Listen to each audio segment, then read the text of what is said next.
વડોદરા પ્રોહિબિશનના ગુનામાં સંડોવાયેલા ઈસમ સામે કડક કાર્યવાહી કરતા વડોદરા શહેર પોલીસ પાસાધારા હેઠળ અટકાયત કરી તેને ભાવનગર મધ્યસ્થ જેલમાં મોકલી આપ્યો છે। પોલીસ કમિશનર નરસિંહા કુમારના માર્ગદર્શન હેઠળ શહેરમાં ગેરકાયદેસર પ્રવૃત્તિઓ પર નિયંત્રણ લાવવા માટે સતત મોનિટરિંગ કરવામાં આવી રહ્યું છે। વાડી પોલીસ સ્ટેશનમાં નોંધાયેલા પ્રોહિબિશન કેસમાં બાબુભાઈ લહરિયાભાઈ રાઠવા, પુજારિયા ફળિયું, ફેરકુવા ગામ, તાલુકો છોટાઉદેપુર સહિતના આરોપીઓ સામે કાર્યવાહી કરવામાં આવી હતી। આ કેસમાં આરોપીઓએ સંગઠિત રીતે ગુજરાતમાં દારૂબંધી હોવા છતાં રાજ્ય બહારથી ગેરકાયદેસર ભારતીય બનાવટના વિદેશી દારૂનો જથ્થો મંગાવી તેની હેરાફેરીને વેચાણ કર્યું હોવાનું બહાર આવ્યું હતું। પોલીસે દરોડા દરમિયાન 2765 બોટલ દારૂ, મોબાઈલ ફોન, બ્રેઝા કાર સહિત કુલ 15,51,000નો મુદ્દામાલ જપ્ત કર્યો હતો।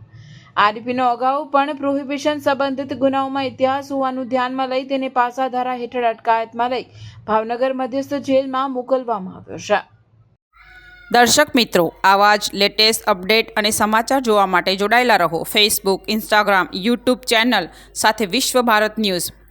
દેશ વિદેશ તેમજ ગુજરાત રાજ્ય, જિલ્લા અને તાલુકા વિસ્તારના તમામ સમાચાર અને જાહેરાત માટે આજે જ સંપર્ક કરો। સામાજિક, ધાર્મિક પ્રસંગો, આકસ્મિક ઘટનાઓ અને ગેરકાનૂની પ્રવૃત્તિઓ તથા ભ્રષ્ટાચારની પોલ ખોલવા માટે સંપર્ક કરતા રહો।